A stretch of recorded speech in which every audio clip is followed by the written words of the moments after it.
मेरे पाकिस्तानियों, मैं इस वक्त इस्लामाबाद की अदालत जा रहा हूँ। बदकिस्मती से एक्सीडेंट हुआ, मैं थोड़ा लेट हो गया।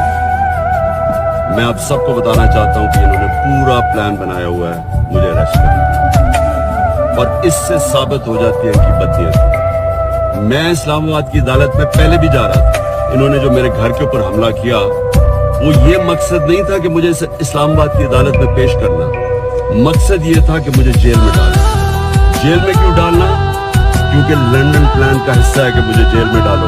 ये नवाज शरीफ की, ये उसकी डिमांड है कि इमरान खान को जेल में डालो और इलेक्शन में वो हिस्सा ना ले सके, और ये फिर वही करने जा रहे हैं। अभी मुझे पता है कि मुझे अरेस्ट कर रहे हैं। मैं सिर्फ बताना चाहता हूँ कि मैं रूल ऑफ लॉ में मानता हूँ, कानून में मानता हूँ।